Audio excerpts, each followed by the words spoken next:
Welcome back, everyone.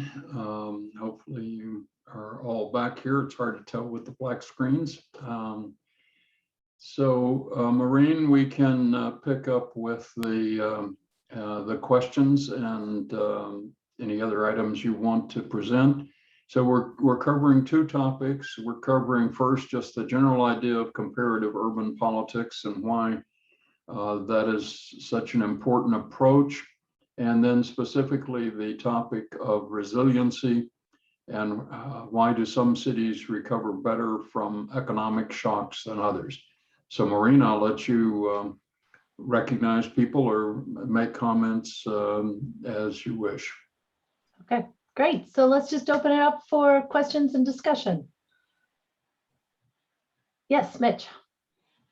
Hey, so I thought it was a great presentation. I think it's a really interesting topic and something that's just really on top of a lot of people's minds on the state level and nationally too, especially not just with COVID, but with the steel industry. I mean, it was a huge component of the last election cycle, or at least the last two election cycles, maybe in 3 election cycles. Like the topic has been a really big one. So really interesting topic. And I thought it was really useful and just modern and everything. I do have a lot of questions. One of them is, can this translate on a micro level? And did you have any readings that you saw that like within the city of Chicago, for instance, can we translate that type of investment and that collaboration for how neighborhoods or area or even regions of the city, get resources from this, from Chicago? We talk about a lot of disinvestment on the southwest and west side of Chicago. Like, can they follow these same strategies? And does that, did you see anything, or have you heard anything that might constitute that would be successful for them too? Great.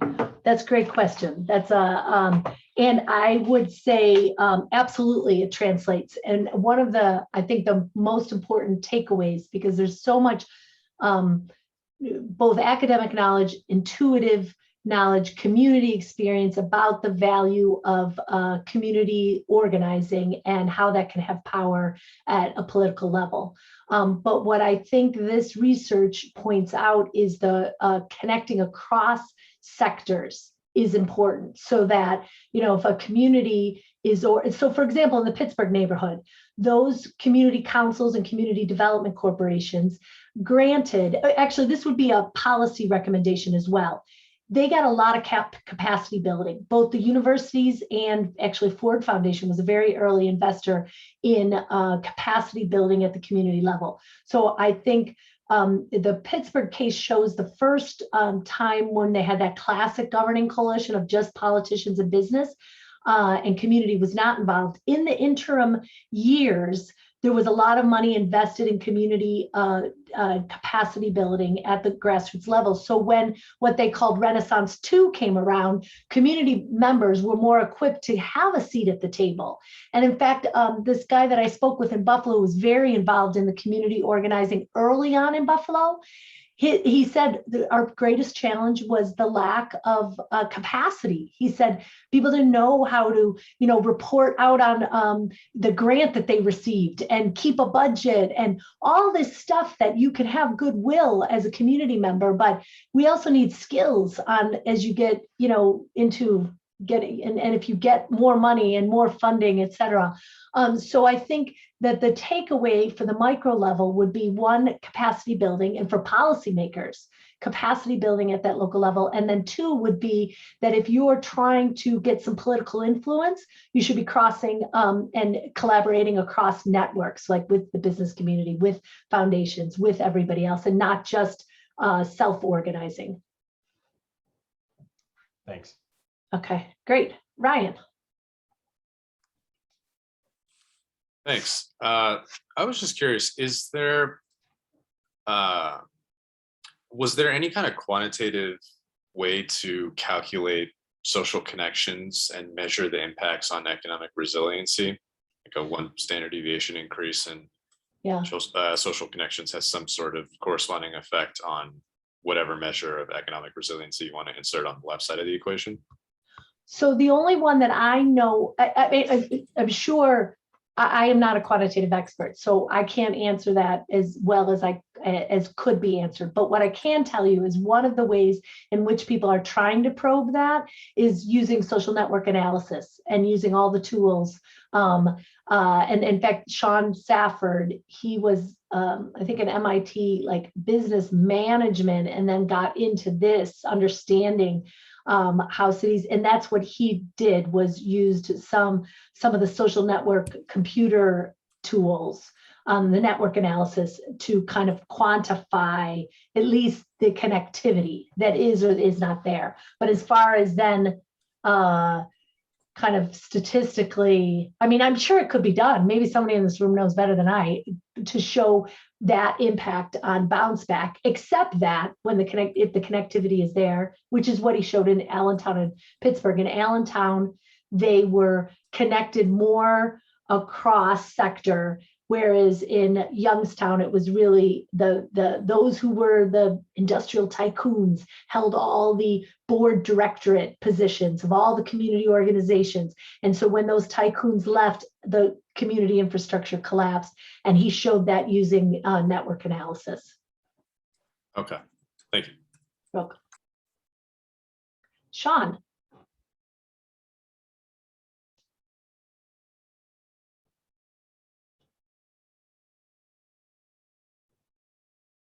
Your microphone. Wait, no, you're, there you go. It was acting up. It didn't want to cooperate. My question is this: I heard you speak a lot about the deindustrialization that happened, obviously with Pittsburgh and with Buffalo. So something that I'm interested in kind of researching is, in a similar way, what happened here. So with a lot of African-American history, I guess, as far as Chicago goes, a number of families moved here from the South, through the Great Migration, kind of came here because of the steel mill work, the different labor, butcher, slaughterhouses, things of that nature, railroad yards, things of that nature. So over time, when you had like the deindustrialization that hit these neighborhoods in like the 60s and 70s, there has not been that bounce back. They still haven't bounced back. You have whole neighborhoods here where you just see it, the disinvestment, there's no big businesses. And we understand a lot of the stuff went overseas, a lot of the stuff, just stopped being done here. But I guess my question is this: one, let's say, from a city or even aldermanic level, I want to be an alderman one day. How does that work? What would be at my disposal, or what would be some key things to do to help drum up or bring business to a particular community? And that I can assume is probably bigger than just the alderman, but I'll start there. And then I guess I guess that's really the main thing I want to know. What would you suggest, I guess, in that manner? How would you walk through that in bringing business back to a ward, let alone a city, under those circumstances? Okay, excellent question. I mean, yes. So, okay, so Chicago's a great example that you could argue that the city at a macro level bounced back and neighborhoods at the micro level did not. In comparison to, say, a city like Buffalo, where you could argue macro, it did not bounce back. But nevertheless, your question is exactly why this is so darn important, because what I talked about at the very end, this question of inclusion. So what if you bounce back and you left whole neighborhoods behind? Well, then arguably, you didn't do your job as leaders of the city, as economic development leaders, et cetera.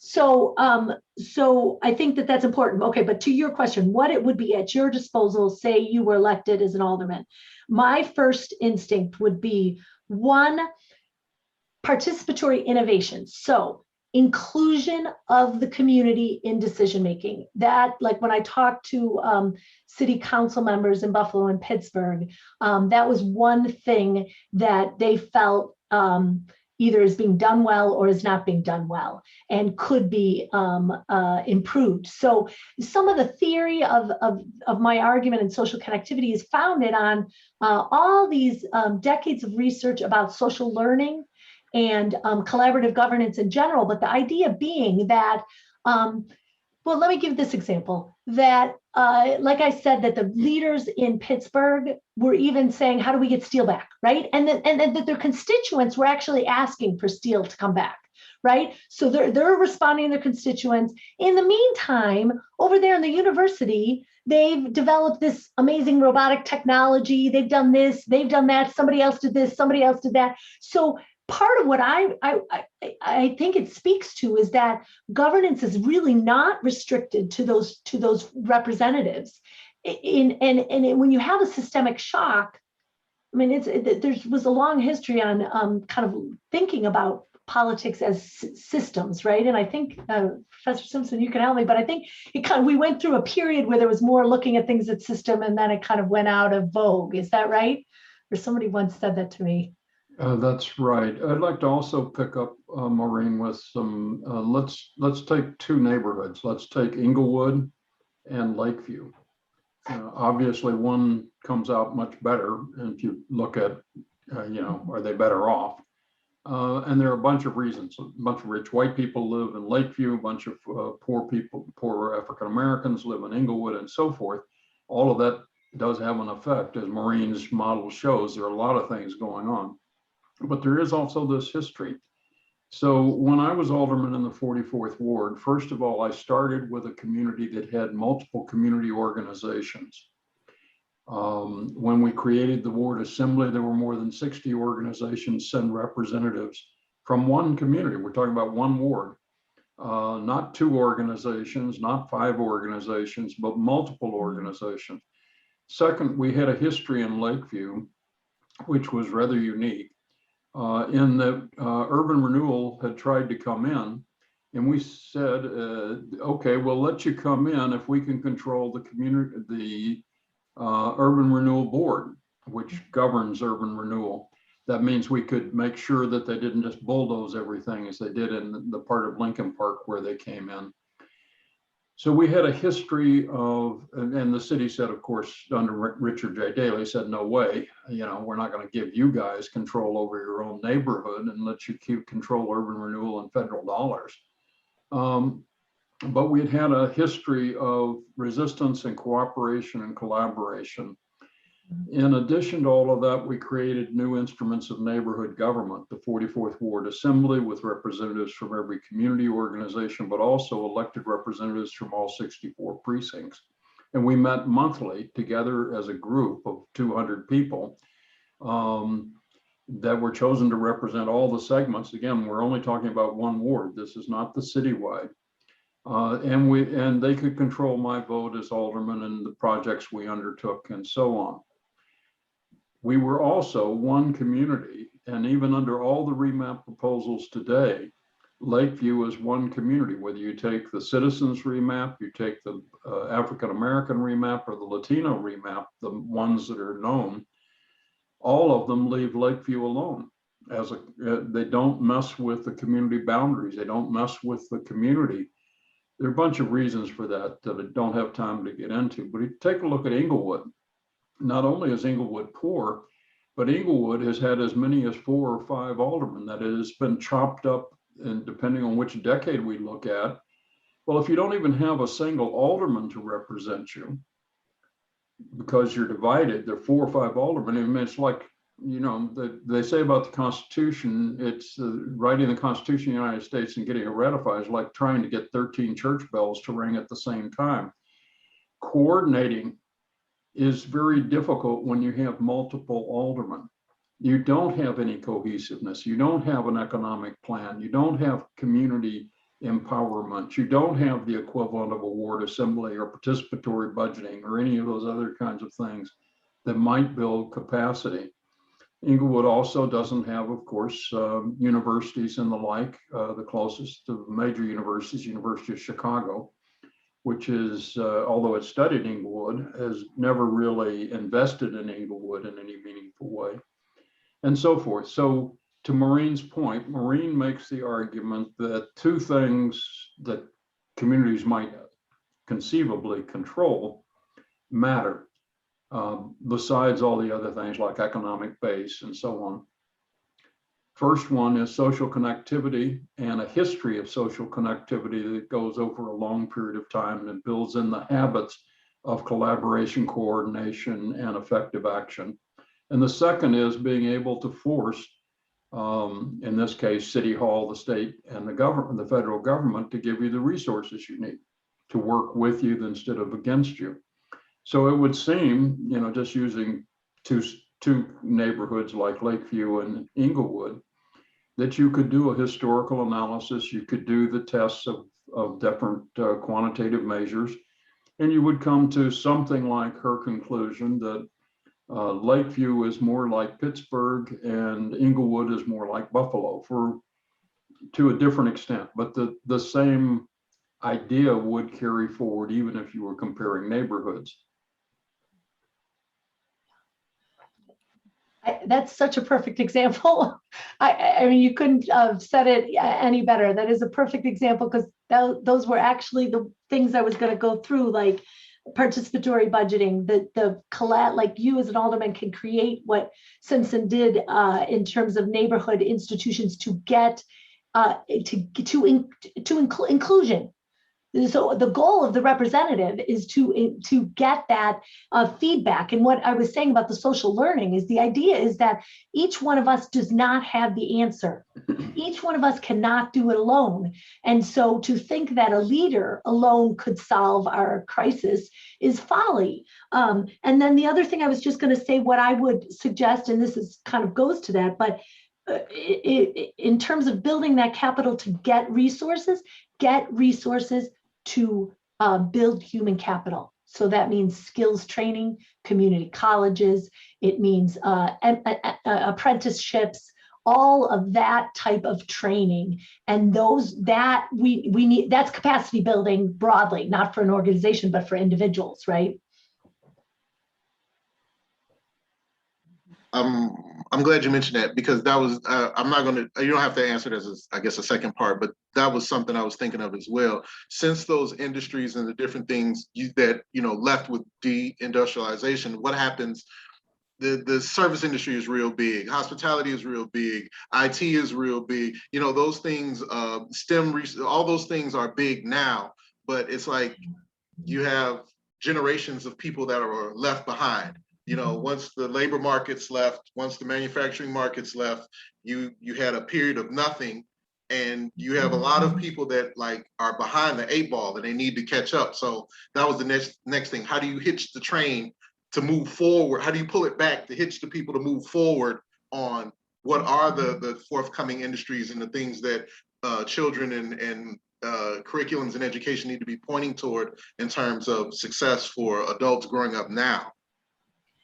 And just to echo that again, that is where the fault of Chicago has, so they pull Boeing in or whoever, whatever the industry, and they pull those workers with them. That's great that you just recruited human capital into the city instead of training your own people for those jobs. And so a massive investment in training and skills so that people can then also not only get those jobs, but grow the economy, right? And grow those jobs. Yeah, that's, and I think, Simpson, you mentioned the other day that Lori Lightfoot has a pretty robust budget for some of those things in the proposed budget.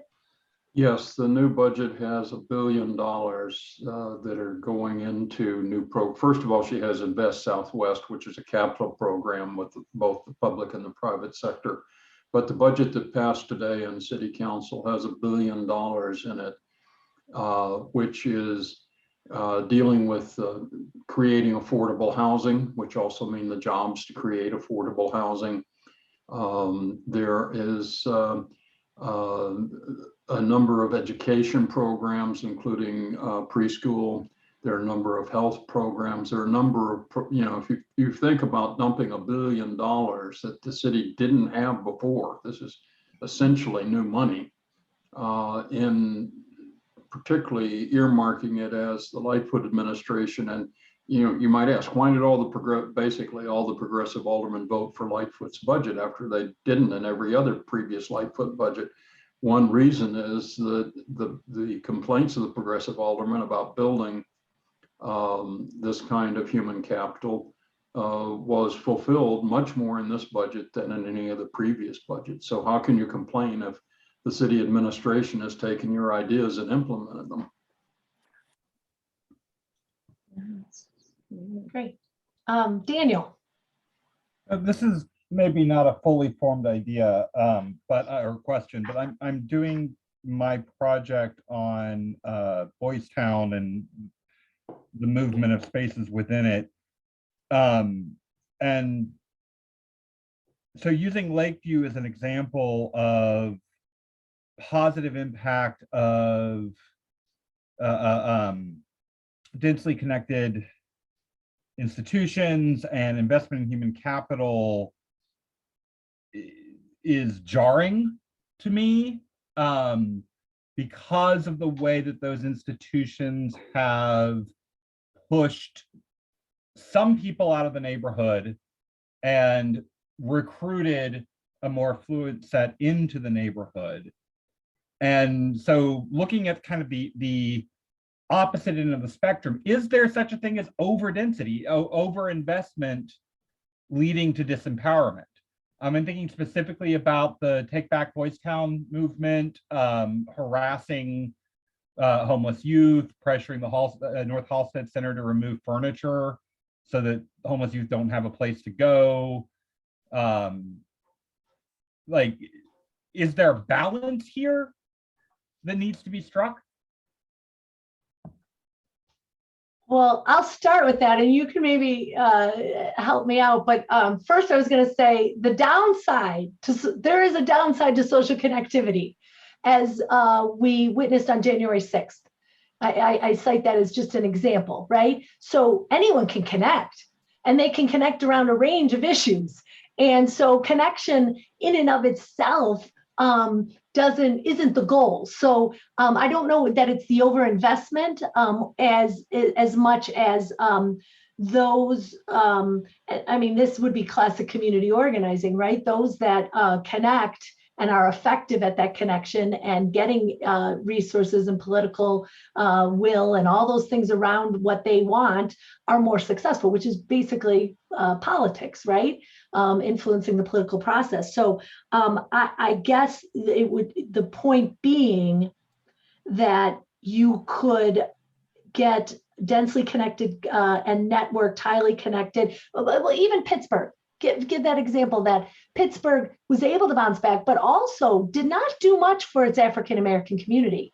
And so arguably they connected so that they could get jobs. And so we still have this problem of inclusion. And maybe that's really what's kind of staring us in so many ways in 2021 in the face. I think that's true. Though if you go back a little and compare Lincoln Park and Lakeview, one of the things we were able to do in Lakeview was to slow what would generally be called gentrification. Lincoln Park in the 1970s, they literally took a bulldozer and along Laramie for 2 blocks between there and Halstead, they knocked out every single building. It just left a vacant lot from North Avenue to not quite Diversey, but up to Webster. You know, think of it, urban renewal was bulldozing. I mean, that's what urban renewal was. And so what did they build back? They built back townhouses and others that are worth more than $1 million each. The people who would live there were the working class, the Puerto Ricans. Lincoln Park was a fairly diverse community before urban renewal. In Lakeview, it has gentrified since, but it gentrified much more slowly. It was more diverse, which is one of the reasons Boys Town is located there, but also the Latino community has been moved out mostly now from Lakeview, but for a long time it was the residents of a large part of Latino, the only significant Latino community on the north side of Chicago. So in all of these matters, you have to try and compare it to what were the alternatives. which is no reason not to complain about, what's happening in Lakeview at this point. But it does have to be done in comparison or connection to what would it have been if things had gone a different way. Mitch. So a different conversation topic. You talked about the role that politicians and just government leaders can kind of play in being a coordinator and with the networking. When you were looking at each of these cities, like history, was there a trend, like when the downturns began to happen, what happened in the politics? And, was there a big ouster of all the city officials and their politics totally, their politicians totally turned over? Was there any kind of trends you saw that happened on the politics side that plays into any of this? Funny that you say that, because when I started looking at the mayors especially, I kept thinking, gosh, is leadership the variable? And I kept, and I know that sometimes that's an easy way out to say it's leadership, but nevertheless, I think there was not a pattern, except that I would argue in Pittsburgh, there was arguably better leadership, not only collaborative, but better. And not simply that, and this is where that would be an easy way out. There was a path dependency of putting civic goals over political goals.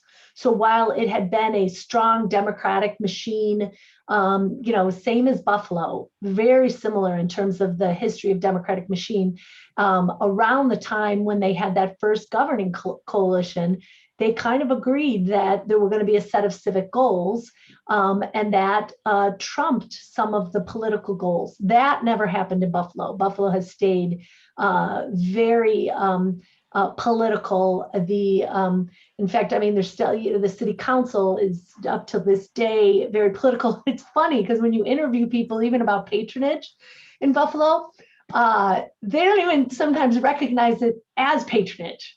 They just say, well, somebody I talked to who worked for, yeah, it's just a part of the culture and you're seeped in it. So actually, there's an uncle of mine who worked for the Erie County Water Authority, which was the bastion of patronage. And so I said to him, just separately, not as part of an interview, I said, well, what did you see? You were there your whole career.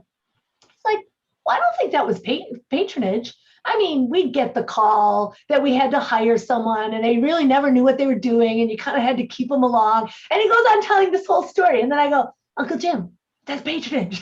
That's, and it was just such a way of doing things. And it was so embedded that, yes, what Daley said. And that's actually what, somebody else, a famous, can't remember. Oh, it was one of the big politicians of Buffalo said the same thing. Why wouldn't I hire somebody that's my friend or that's my family? Like that's ludicrous to think otherwise. So point being that in Buffalo, if I had to say a pattern, it was political prioritized over civic. Where in Pittsburgh it was civic over political, and good leadership was definitely there. Yeah, Betty.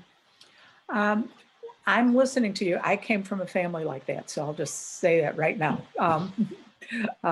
My point of order, or whatever you want to call it. You talk about the civic trumping political and vice versa. All three of those cities are Catholic cities. And I am wondering, what is the role of the church in there? Were there some places where the priests were, and it can be another, it doesn't have to be Catholic, but were the priests worrying about social justice issues? Were they worrying about affordable housing? Were they concentrating on that and getting people to meet about that? Or was it the cardinal telling them what to do?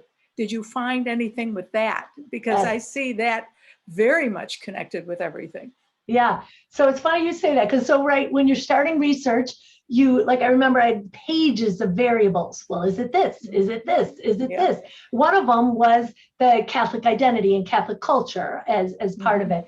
And so the story that I basically found between the two cities is that Buffalo was actually the priests, they have a very strong tradition of social justice and activism and getting engaged. They brought Saul Alinsky to Buffalo. Yeah. Saul Alinsky actually commented on what, and this is kind of separate, but not, but saying, I am amazed at the organized, stable, strong Black community in Buffalo.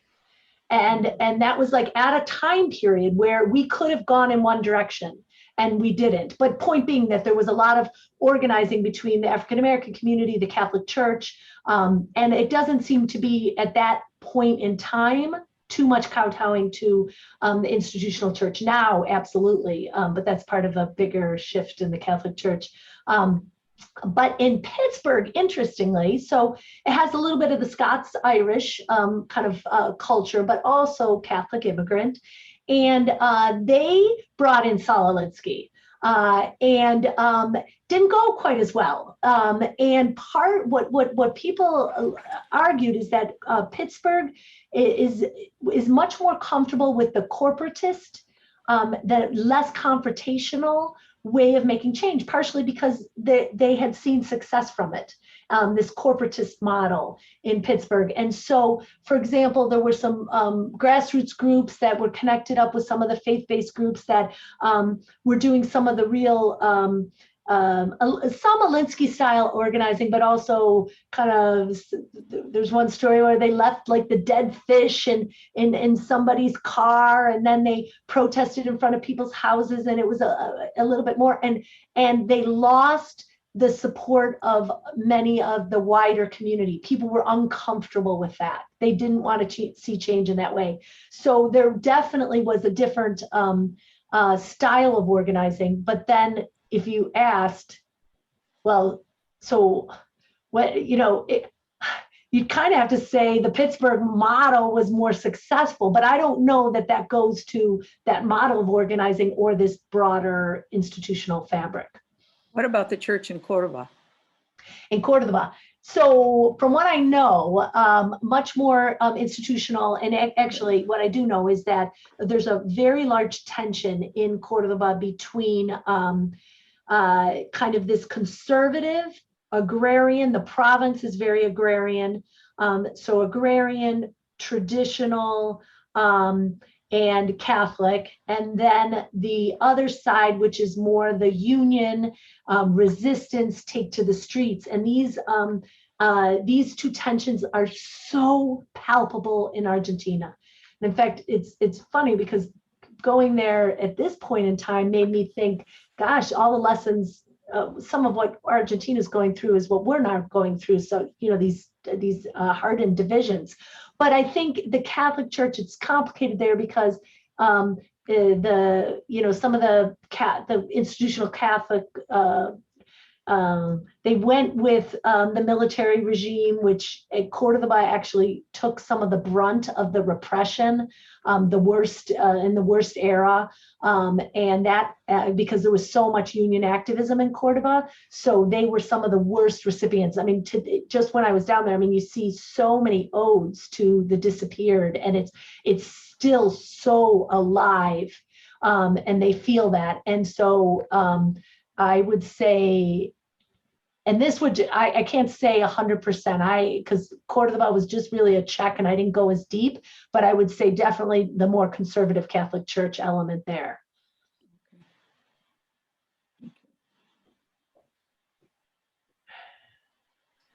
All right, anyone else? Let's see. Other questions, particularly you may have some like Daniel did, you may have some research questions that you have related to your own work or things you've studied and you want to ask about the comparative approach. But Daniel, you're on for comment or question. Or David. Yeah, I'm really intrigued for your research about global and South cities, because as you say, they don't speak to each other as much as they should. But my question will be what learnings, what was the greatest challenges to face in the moment of comparison, for trying to control the more variables that we can, what do you recommend looking at when one intends to compare a urban center for from a developed to developing world? Mhm.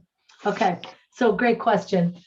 So I would say the two biggest challenges off the top of my head were one, statistics, and statistics at the city level. They're just so hard to come by, and you just combing through these city databases and the national statistics. And actually in Argentina, when I was doing the interviews, everybody said, oh yeah, you can't listen to those national statistics. So there was a period of time, they've put a warning on a certain set of national statistics for a certain period of time that cannot be trusted. And quite honestly, who knows? There's so much political polarization that it's hard to kind of get especially as an outsider, it's very hard to get a real sense of who to believe. When you're doing research in your own culture, you're a little wiser to the nonverbal, and right. And when you go when you cross cultures, that's just so much harder to read between the lines, to know the history. So to me, that would be the second thing. So the statistics one. The second is managing that cultural competency, and it's beyond language, and just really you're playing catch up. So that's why I say that my Córdoba case was just originally was just going to be a shadow case. It's a little bit more than that, but it's not at the depth of the Buffalo-Pittsburgh. And I would need to go back and go much longer. And as I said, I had lived in Peru for 2 years. And I think when you're in a place for 2 years and you leave and you realize, I know nothing, you're really aware of how hard it is to fully understand another place. And so for researchers, that's really hard. And obviously there's researchers that would say you really need to live there for a very long period of time, et cetera. I think Dr. Zhang, Yue Zhang, she would say, sometimes when you come from the outside, you have a better, you can see things that maybe the person living there doesn't see. So that's a plus. But then the third thing, I guess I would say, is conceptual categories. So I did realize that, like, when I was comparing what's going on in Córdoba to Pittsburgh, sometimes they're just very different. And so you do make some analytical kind of jumps, and you have to decide and check against other people, is this a fair comparison? And I think I was just, when I was at the recent APSA conference, I attended a talk. There's a new book coming out called Rethinking Comparison, and it sounds awesome. But they were actually urging comparativeness, and especially at the urban level, to make those jumps. If we want to really understand another place, we can't be strict. You're not, as the old, who's the guy who writes the apples to oranges article? Anyone? It's one of the comparativists who says, you can't compare apples to oranges, but nevertheless, you might just have to kind of recategorize so that you can be assured you're looking at the same thing. But that was hard. The other thing I would say about this last topic is, it's very important to have clear hypotheses. Your hypothesis doesn't have to be right, but if it is clear, then you can tell if it's wrong, and then you can reformulate it. I'll give you just an example from my PhD dissertation 50 years ago. One is I had a very simple hypothesis, which was believed throughout the Western world and in all the literature, that social and economic, if there was social and economic development, or the most socially and economically developed place would be the politically most developed place. That was how you got to democracy, was developing the social and economic indicators. Turned out I was studying 2 provincial towns. There were only 5,000 people in them, but they were the provincial capitals of Sierra Leone. And when I studied them, it turned out that the town or city or provincial capital, which had the least social economic development, had the highest level of participation. So because I had a clear hypothesis, I had what everyone in the world, the developed world at the time, believed was true, I was able to see that both Marxism and American capitalism had wrong assumptions. It didn't automatically follow that social and economic development brought democracy. Now, it gets much more complicated. My only point is when you're doing comparative work particularly, but in doing any of the work, if you have as clear a hypothesis from the literature as possible, then you can test it. And Maureen's work got much more clear as she developed her hypothesis. And as she said, her original ideas didn't quite hold up. They had to be reformulated, and that's made her contribution of her dissertation. What you said though made me think you should have told everybody who thought China was going to politically open. You had years before kind of said, no, don't assume. Too bad they didn't listen. Some final questions, Mitch. Another kind of question goes to like a city budget level. Were there any shifts in city budget appropriations or, marketed changes that one place did that others maybe didn't, that kind of helped spring a bounce back? Was there anything that you saw or noticed? So I guess the one thing Pittsburgh, they both suffered economically tremendously. Both went into receivership at one point.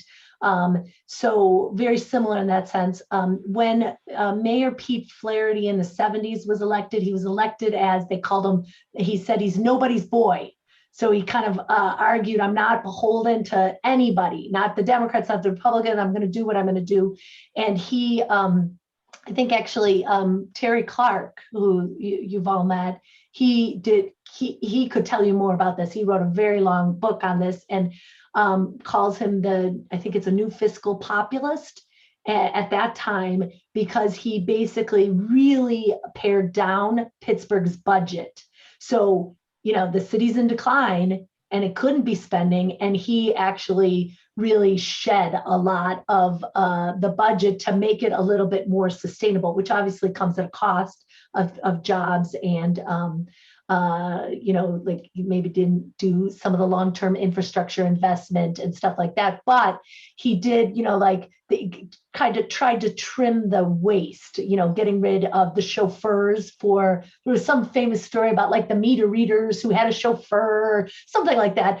Just the stupid, ridiculous spending that can sit in a city budget. That was done in Pittsburgh. There's no evidence of any real efforts to do that in Buffalo. So I would say that's one. Oh, and then secondly, I'm going to come back to that idea of putting money into a community planners in the planning department.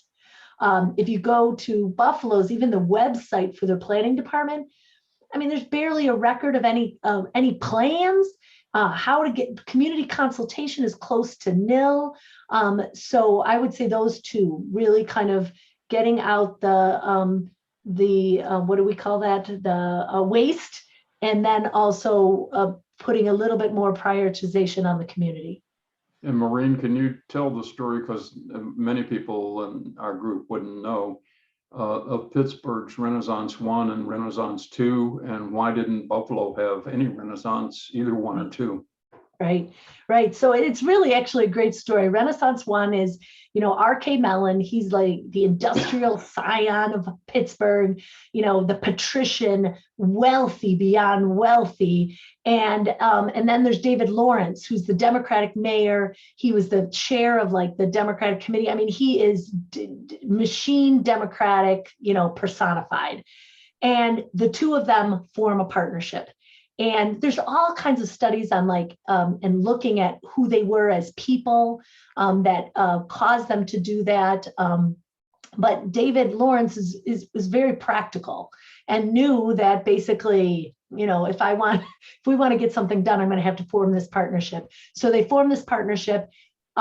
Mellon reaches out to all the individual business kind of leaders. And at the time, they all knew each other because it's this small little group. Well, they still do know each other, but then it was even probably more insular. There's through the archives, there's a lot of discussion about that, about how tight and insular that business community was.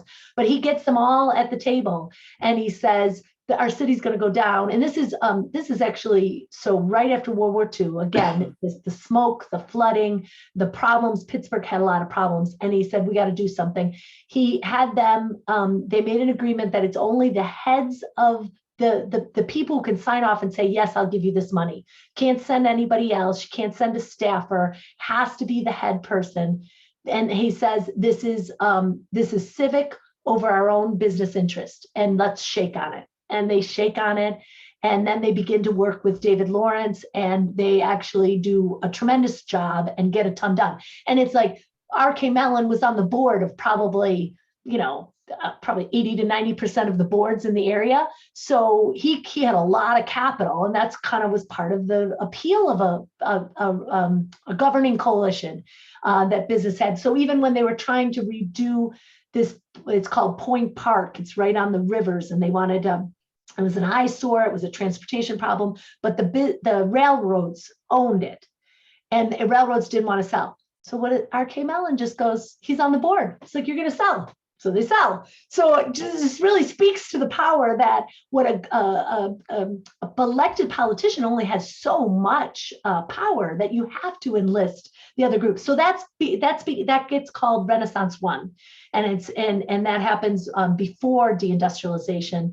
And they create this institutional mechanism, which I would argue is important, this Allegheny Conference, because it's a place, it's an institution, it's funded, that continues this work up until this day. But then across time, they had some pretty decent mayors, and Richard Caligiuri was another one. He initiates Renaissance 2 in the, I think it's like early 80s or late 70s, early 80s.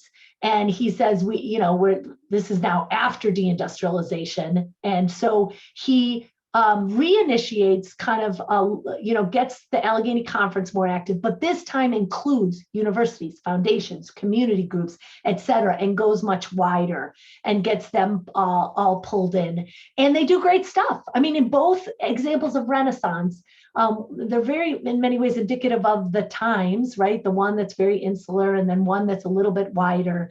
But it was very effective. So that's the quick summary. On the other side, Buffalo didn't do none of that. No. Oh, and I should say, so Mayor Jimmy Griffin was the mayor of Buffalo for like, oh gosh, what did I say, 16 years? I can't even remember. It's my whole childhood. South Buffalo Irish guy. Everybody loved him. He was populism at the urban level. When the blizzard of 77 hit, which was like the blizzard in Buffalo that, really hit us hard. He says, everybody grab a 6-pack and just go home. And people are like, oh, isn't Jimmy Griffin great?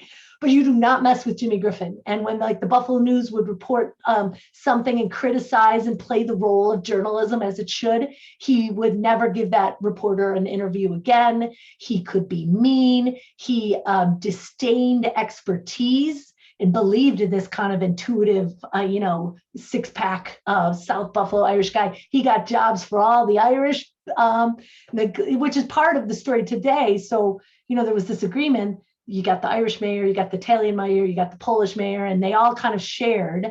Finally, Byron Brown is an African-American mayor. He gets elected to City Hall, and the African-American community is very hopeful. Well, hey, so gotta we get some jobs?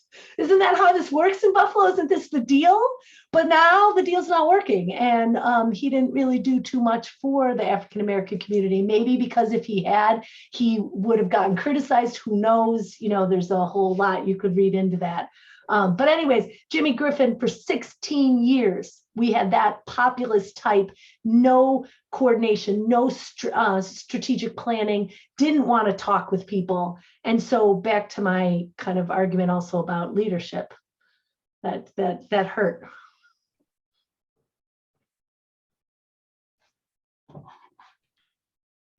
Any final questions? We've got time if you want to ask. And if not, the one other thing I would just say in terms of, I was just going to mention some key comparative urban scholars. If this is your field and you want to read more, obviously our very own Yue Zheng is one of the best comparative urban scholars in the field. And you know, her first book on historic preservation looked at Beijing, Paris, and Chicago, but the work she's doing now is comparing India, Brazil, and China. So really, she's the one to go to for kind of trying to figure out how to make something compare when they really don't look like they're so darn different, especially, you know, the Chinese kind of model, comparing that to India and Brazil. Anyways, so obviously Yue is somebody to look at, but others that I would just mention real briefly is Maureen Donahue, who she did a great study, a couple of different ones, but she's done both US comparative and only in Brazil, and then she's done US and Latin America. So she has a recent one that looks at kind of the strategies of community organizations at the grassroots level. And she compares Rio de Janeiro, Sao Paulo, Washington, DC, and Atlanta. So there's one to look at. I pulled heavily and learned a lot from her methods, and I've seen her at a couple of conferences, and she is very open to talking to people to help, because there's not that many that do that, comparative across global North, global South. As far as just the US, like obviously Savage and Cantor, the cities in the international marketplace is kind of one of the, you know, standard textbooks for all of us. But also Barbara Furman wrote the comparison for those of you who are really focused on Chicago. She compared Chicago to Pittsburgh, and it's a great, and it points to how you can sometimes understand Chicago better when you look at another city and then you see it better. Oh, and then the last person was Eleonora Passati. She's out at University of UC Santa Cruz, and she's written a couple books, but her latest one is using 20 cases globally across a whole bunch of continents, and she looks at how grassroots have responded to urban redevelopment. So Daniel, this might be an interesting one for you. And she looks at the use of culture within social movements and how that's wielded in all these different cities. So Passati is her name. So just want to say that. Okay, thank you very much, Maureen. Really appreciate you being with us, and it's a wonderful study. Hopefully a forthcoming book. Only a few things to do before that happens. This will give all of you an idea that those of us who work in the Chicago School do not only just study Chicago, but we do comparative work as well. So we'll see you all back here again next week, and very much thanks to Maureen for her excellent presentation today. Yes, and Daniel, that it's Eleonora Passati. I think it's one S. I might have put two S. Passotti. Okay, thanks for having me. It was great to be here.